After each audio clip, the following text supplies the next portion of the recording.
Bismillahirrahmanirrahim. Assalamualaikum warahmatullahi wabarakatuh. Perkenalkan, nama saya Vieto Budi Utomo dengan nomor induk mahasiswa 20015103.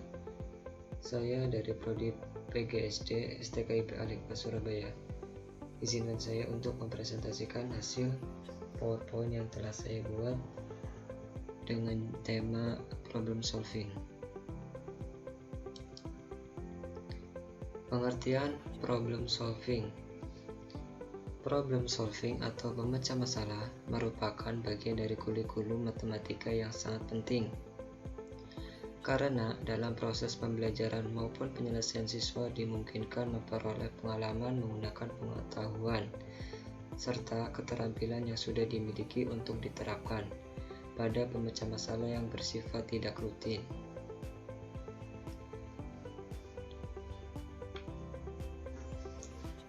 Menurut Liu dalam Ristianti tahun 2009, beliau mengatakan pemecah masalah pada hakikatnya belajar berpikir, learning to think, atau belajar bernalar, learning to reason, yaitu berpikir atau bernalar mengaplikasikan pengetahuan-pengetahuan yang telah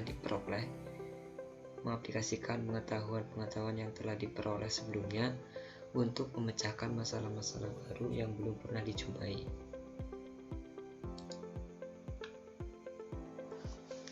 Masalah dan pemecahan masalah. Suatu soal dikatakan suatu masalah merupakan hal yang sangat relatif. Suatu soal yang dianggap masalah bagi seseorang, tetapi bagi orang lain mungkin hanya merupakan hal rutin belaka. Pemecahan masalah matematika adalah proses yang menggunakan kekuatan dan manfaat matematika dalam menyelesaikan masalah yang juga merupakan metode penemuan solusi melalui tahap-tahap pemecahan masalah. Indikator pemecah masalah matematika. Yang pertama yaitu mengidentifikasi unsur-unsur yang diketahui, yang ditanyakan, dan kecukupan unsur yang diperlukan. Selanjutnya yaitu merumuskan masalah matematika atau menyusun model matematika.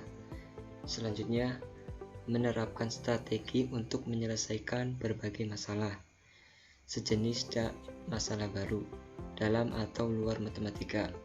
Selanjutnya yaitu menjelaskan atau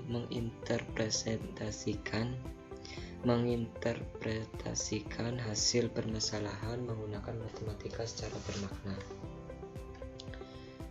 Untuk memilih soal yang merupakan masalah, perlu dilakukan perbedaan antara yang pertama yaitu soal rutin, yang kedua soal tidak rutin. Ada beberapa hal yang perlu dipertimbangkan dalam mengajarkan pemecah masalah. Yang pertama yaitu waktu, yang kedua perencanaan, yang ketiga sumber, yang keempat teknologi, yang kelima manajemen kelas. Strategi pemecah masalah. Selanjutnya yaitu strategi pemecahan masalah.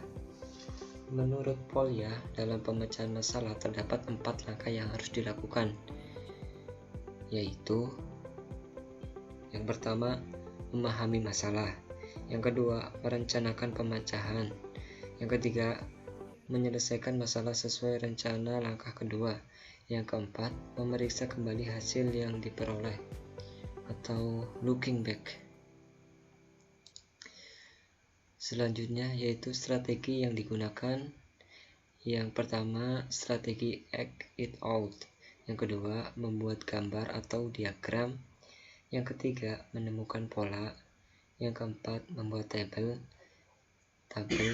yang kelima memperhatikan semua kemungkinan secara sistematik, yang keenam strategi kerja mundur, yang ketujuh menentukan apa yang diketahui, apa yang ditanyakan, dan informasi yang diperlukan, yang kedelapan menggunakan kalimat terbuka, yang kesembilan menyelesaikan masalah yang mirip atau masalah yang lebih mudah, yang kesepuluh mengubah strategi pandang. Pentingnya pemeriksaan kembali hasil atau looking back. yaitu salah satu cara terbaik untuk mempelajari pemecahan masalah dapat dilakukan setelah penyelesaian masalah selesai dilakukan, yaitu dengan memikirkan atau menelaah kembali langkah-langkah yang telah dilakukan dalam pemecahan masalah merupakan kegiatan yang sangat penting untuk meningkatkan kemampuan anak dalam pemecahan masalah. Metakognisi yaitu suatu kata yang berkaitan dengan apa yang dia ketahui tentang dirinya sebagai individu yang belajar dan bagaimana dia mengontrol serta menyesuaikan perilakunya, atau suatu bentuk kemampuan untuk melihat pada diri sendiri sehingga apa yang dia lakukan dapat terkontrol secara optimal. Berikut contoh penerapan pada problem solving.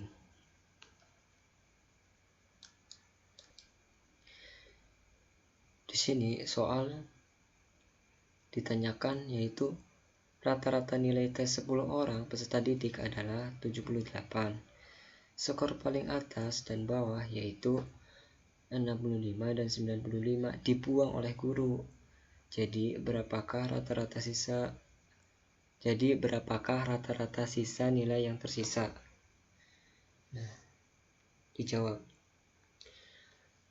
Jadi peserta didik pertama kali menggunakan salah satu sifat rata-rata dan menentukan bahwa sisa peserta didik adalah 8, diperoleh dari 10 dikurangi 2, sehingga ada 8 nilai harus ada di antara 65 dan 95. Kemudian peserta didik membuat deretan 10 lingkaran dengan meletakkan angka 95 di nomor pertama dan 65 di terakhir. 8 lingkaran lainnya dibiarkan kosong dengan menggunakan pendekatan modifikasi pembagian. Peserta didik menyadari bahwa 65 dan 95 memberikan kontribusi 16 terhadap rata-rata, yaitu 95 ditambah 65 dibagi 10, hasilnya yaitu 16. Selanjutnya, peserta didik mengatakan bahwa masing-masing dari 8 lingkaran kosong harus didapat 16. Tetapi karena 16 adalah 62 kurangnya dari 78, 16 adalah rata-rata untuk 10 nilai. Peserta didik tersebut kemudian melakukan operasi perkalian 10 dengan 62 dan mendapat hasil 620. Selanjutnya 620 kemudian dibagi oleh 8 dan mendapatkan 77,5. Jadi rata-rata nilai yang tersisa setelah nilai atas dan bawah dibuang adalah 77,5. Nah, dalam solusi ini peserta didik memiliki kata kunci yaitu membuang bagian atas dan bawah saat mengambil 16 dari masing-masing nilai lainnya. Dengan menemukan pendekatan ini, peserta didik tersebut telah menunjukkan pemahaman yang luar biasa tentang rata-rata. Peserta didik telah mampu menghubungkan pengetahuan awal yang telah ada dalam struktur kognitif mereka. Namun demikian, peserta didik masih harus diarahkan untuk mengembangkan strategi yang lebih efisien. Selanjutnya itu penutup. Metode pembelajaran dengan menghafal dan membaca fakta, peraturan, dan prosedur dengan penekanan pada penerapan prosedur yang dilatih untuk menyelesaikan masalah rutin atau biasa adalah kurang memadai. Pembelajaran dengan pendekatan problem solving terjadi ketika proses kegiatan pemecahan masalah dilakukan peserta didik berlangsung.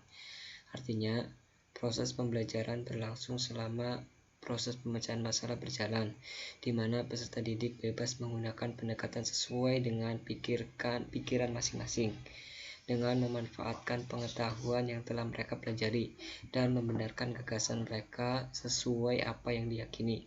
Lingkungan pembelajaran melalui pendekatan problem solving memberikan kesempatan bagi peserta didik menyajikan berbagai solusi, berbagi kepada kelompok atau kelas, dan belajar matematika melalui interaksi sosial, bernegosiasi untuk mencapai pemahaman bersama. Kegiatan seperti itu membantu peserta didik melakukan klarifikasi gagasan dan mendapatkan perspektif konsep belajar yang berbeda. Terima kasih, demikian presentasi yang dapat saya berikan. Semoga dapat memberikan manfaat bagi kita semua. Amin. Sekian, bila ada kesalahan saya mohon maaf. Kritik dan saran saya terima. Sekian, wassalamualaikum warahmatullahi wabarakatuh.